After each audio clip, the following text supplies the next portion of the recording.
There's this really weird thing in my house right now, and I don't really know what to do with it. See, my family is out of town. Kendra and the kids are visiting Kendra's folks in Minnesota, and so I'm left with this thing, this silence that's so very strange. We in our house so rarely have silence. And of course, I've been talking to many of you this week who have your own silence at home. Some of you live alone, and so there's almost always silence. And so there's nothing novel for many of you about silence, but there certainly is for me. For some of you, something to break the silence is what you need, is something quite important. Having people to interact with or to call on the phone, having activities to do, places to go, having stuff to fill that silence, which is vitally important for your mental and emotional health, just as silence can be vitally important for my own mental and emotional health. Others of us have too much noise and want that quiet place or that quiet time to take a break from all that there can be. And on one level, the silence that I have right now is a bit too much. I miss the kids. I miss Kendra.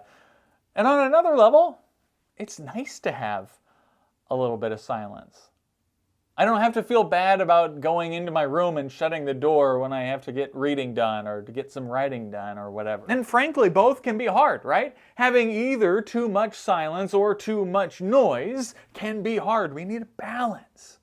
And that balance is going to be different for everyone. Our capacity for silence and our capacity for noise is different for different people. And as I've sat in my weird silence, that's something that I've been thinking about how different we all are, how different our needs are, and our preferences are, and our tolerances are.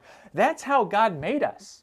Different, unique, not the same. And that's not to say that one way is better than another. I don't think it is. I actually think it's actually really beautiful how different we all are and how differently we all exist. God's made us differently in a lot of different ways. It isn't just our silence tolerance that's different. It's how we process information, and it's how we socially interact, and it's how we see the world. It's how we understand our place in it.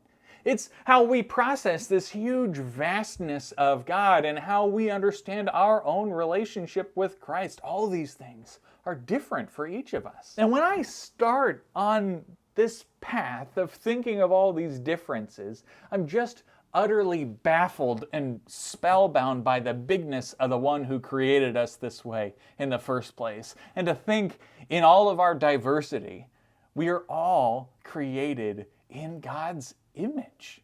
That's a big image, isn't it? Just amazing. Anyway, until next time, peace be with you.